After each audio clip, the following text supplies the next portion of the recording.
ధాన్యాన్ని, బియ్యాన్ని కాదు ధాన్యాన్ని. కాదంటే ఏం చేయాలి? నిజానికి ప్రభుత్వానికి కామన్ సెన్స్ ఉంటే, సివిల్ సప్లైస్ డిపార్ట్మెంట్కి నిజంగానే సిన్సియారిటీ ఉంటే ఈ ధాన్యాన్ని అమ్మకుండా మిల్లర్లకు ఇచ్చి వారి దగ్గర బియ్యం తీసుకోవచ్చు, సన్న బియ్యం తీసుకోవచ్చు, దానికి మళ్లించవచ్చు. తద్వారా 1,00,000 టన్నుల సన్న బియ్యం కేవలం 35 రూపాయలకు, అంటే బయట మార్కెట్లో 42 నుంచి 45 పోతున్నా 35 రూపీస్కే నీకు వస్తుండే. ఈ 1,00,000 టన్నులు పోను, మిగతాది నువ్వు పిలుచుకునేది ఉండే. ఎందుకంటే 1.6 lakh టన్ను ప్యాడీని చేస్తే, మిల్లింగ్ చేస్తే నీకు 1 lakh టన్ను ఇది వచ్చేది సన్న బియ్యం. అది పోను ఇంకొక 1 lakh టన్స్ పిలిస్తే సరిపోయేది. కానీ వీళ్ళు ఏం చేసినారు? ఆ ధాన్యాన్ని తక్కువ కమ్మి సన్న బియ్యం కోసం ఏమో ఎక్కువ ధరకు పంపి, నేను అందుకే అంటున్నా, మెడకాయని తలకాయని ఎవడని పని చేస్తాడా? నిజంగా ఆలోచన ఉన్నవాడు కానీ, ప్రభుత్వ సొమ్ము విషయంలో పట్టింపు ఉన్నవాడు కానీ ఎవరైనా చేస్తారా? దీన్ని బట్టి మనకు అర్థమయ్యేది ఏంటంటే, కాంట్రాక్ట్ సంస్థలతో కాంగ్రెస్ పెద్దలు బాగా మంచి మిలాఖాత్ అయ్యి బ్రహ్మాండంగా ఇవాళ వాళ్ళు వీళ్ళు అంతా బదులుకొని మిల్లర్ల మెడ మీద కత్తిపెట్టి, ఇంకోవైపు రాష్ట్ర రైతాంగం మీద లేని ప్రేమను నటిస్తూ బ్రహ్మాండంగా 1,100 కోట్ల రూపాయల కుంభకోణానికి ఈ 2 స్కామ్ల రూపంలో వారు తెరలేపడం జరిగింది.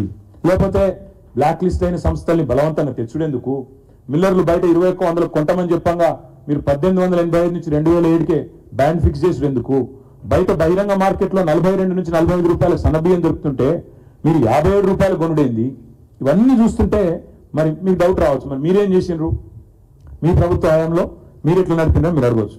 మా ఇద్దరు కార్పొరేషన్ చైర్మన్లు ఉన్నారు, వాళ్ళు సాక్షిగా చెప్తా ఉన్నాం. పేద విద్యార్థులకు సన్నబియ్యంతో కడుపు నింపే కార్యక్రమాన్ని మేము తీసుకొచ్చినాక ఏం చేసినాం? మేము ఆనాడు పౌర సరఫరాల శాఖ మీద ఆర్థిక భారం పడకుండా బీఆర్ఎస్ సర్కార్ ఆనాడు చర్యలు తీసుకుంది. ఏం చేసేది? మేము ప్రభుత్వం కొనుగోలు చేసిన ధాన్యంలోనే మేము సన్నధాన్యాన్ని సిఎంఆర్ కింద ఎఫ్సిఐకి ఇవ్వకుండా రాష్ట్ర కోటా కింద మేము వాడుకొని దాన్ని మళ్ళీ స్కూళ్ళకి, వెల్ఫేర్ డిపార్ట్మెంట్స్కి ఇప్పుడు నేను చెప్పినట్టు తక్కువ ధరకి ఇచ్చేది. ఆ బియ్యాన్ని గురుకులాలకు, ఇతర సంస్థలకు మేము ఇచ్చేది. ఒకవేళ సన్నధాన్యం కనుక తక్కువ వస్తే దొడ్డు ధాన్యాన్ని మిల్లర్లకు ఇచ్చి క్వింటాల్కు 140 రూపాయలు అదనంగా ఇచ్చేది మేము, అంతే. ఇచ్చి తద్వారా డబ్బులు సేవ్ చేసే ప్రయత్నం మేము రాష్ట్ర, ఎందుకంటే ఎక్స్చేకర్ మనీ కాబట్టి ఆ రకంగా పౌర సరఫరాల సంస్థ మీద భారం పడకుండా తీసుకున్నాం. కానీ కాంగ్రెస్ ఏం చేసింది? సివిల్ సప్లైస్ కార్పొరేషన్ ఇవాళ ఒక కామధేనువుగా, కల్పతరువుగా మార్చుకొని 1,100 కోట్ల రూపాయలు ఇవాళ కుంభకోణానికి తెరలేపింది. ఈ విషయం మొత్తంలో మా అనుమానం అయితే ముఖ్యమంత్రి రేవంత్ రెడ్డి గారి కార్యాలయం ఆయన అనుమతి లేకుండా, ఎందుకంటే శివుడు ఆజ్ఞ లేనిది చీమ గుట్టదంటారు. ఇవాళ రేవంత్ రెడ్డి పాత్ర లేనిది, రేవంత్ రెడ్డి ఆజ్ఞ లేనిది ఉత్తమ్ కుమార్ రెడ్డి గారు అది చేస్తారని నేనైతే అనుకోను. తప్పకుండా మరి ఢిల్లీ పెద్దల నుంచి, రాష్ట్ర ముఖ్యమంత్రి నుంచి, పౌర సరఫరాల శాఖ దాకా అందరి పాత్ర కూడా ఇందులో ఉంది. ఇందులో అనుమానం ఏమీ లేదు. ఎందుకంటే బహిరంగ మార్కెట్ 42 రూపాయలు దొరికేదాన్ని 57 రూపాయలు కొన్నారంటేనే దాని ఇంకా మతలబ్ ఏదో ఉందనేది ఎవరికైనా కూడా అర్థమవుతుంది. ఇంకా అన్నిటికన్నా విచిత్రమైన విషయం ఏంటంటే, ఈ మొత్తం వ్యవహారంలో బీజేపీ వాళ్ళ పాత్ర ఇంకా విడ్డూరంగా ఉంది. అసలు గవర్నమెంట్ ఆఫ్ ఇండియా వల్ల బీజేపీ నడుపుతోంది. ఎఫ్సిఐ అనేది గవర్నమెంట్ ఆఫ్ ఇండియా సంస్థ, ఎంఎస్పీ నిర్ధారించేది వాళ్ళే, అల్టిమేట్గా సివిల్ సప్లైస్ కార్పొరేషన్ నుంచి కొనుగోలు చేసేది వారే, అన్ని చేసేది వారే. చాలా వాళ్ళ వాదన, వాళ్ళ వ్యవహారము చాలా అనుమానాస్పదంగా ఉంది.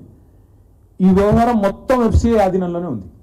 ఫుడ్ కార్పొరేషన్ ఆఫ్ ఇండియా పూర్తి అధికారం ఉంది ఫుడ్ కార్పొరేషన్ ఆఫ్ ఇండియా. ఎందుకంటే అల్టిమేట్గా వాళ్ళే కదా కొనుగోలు చేసేది, వాళ్ళే సివిల్ సప్లైస్ కార్పొరేషన్కు ధాన్యం తీసుకొని డబ్బులు ఇచ్చేది ఎఫ్సిఐ. ఎంత మొత్తం లావాదేవీల ఆడిటింగు, మానిటరింగు, ఎంఎస్పీ ఫిక్సేషను మొత్తం చేసేది FCI. Central food consumer department government of ఇండియాలో ఏజెన్సీ ఎఫ్సిఐ. మరి ఈరోజు ఎంఎస్పీ ఆపరేషన్స్ అన్నీ కూడా ఆ సంస్థ కిందే ఉంటాయి. ఇక్కడ విచిత్రం ఏంటంటే, వాళ్ళ పార్టీ శాసనసభ పక్ష నేతనేమో ఇక్కడ గొంతు చించుకుంటున్నాడు, ఏదో తప్పు జరిగిపోయింది, కుంభకోణం జరిగిపోయిందని 15 రోజులు నుంచి మొత్తుకుంటున్నాడు ఆయన. కానీ ఎఫ్సిఐ ఇంతవరకు నిమ్మకు నీరు ఎత్తినట్టుంది. ఇంతవరకు ఒక మాట కానీ, పలుకు కానీ, డబ్బులు తాను కట్టే విషయం కూడా మరి ఇంతవరకు తనకు పట్టనట్టుగా సొంత పార్టీ నేతలు ఇక్కడ గొంతు చించుకుంటున్నా కేంద్ర ప్రభుత్వ స్పందన లేదు అంటే ఇందులో ఏదో ఉంది మతలబ్ అనేది మేము కూడా అనుకుంటా ఉన్నాం. మేము అందుకే నిర్దిష్టంగా ఈ రాష్ట్ర ప్రభుత్వాన్ని, కేంద్ర ప్రభుత్వాన్ని కొన్ని డిమాండ్స్ పెడుతున్నాం.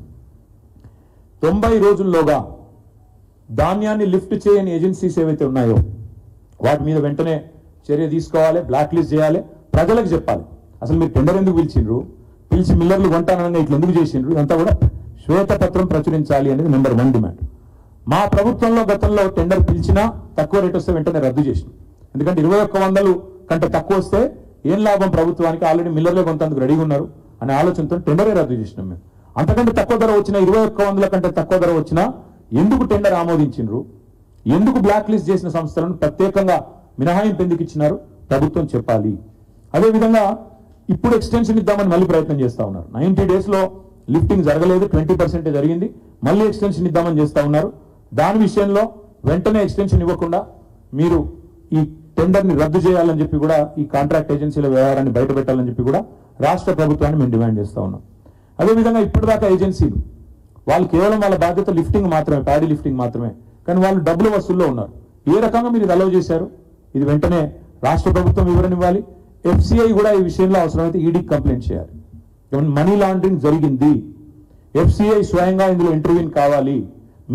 మీ పార్టీ ఎమ్మెల్యేనే చెప్తా ఉన్నాడు, బీజేపీ ఎమ్మెల్యే, ఇక్కడ శాసనసభా పక్ష నేత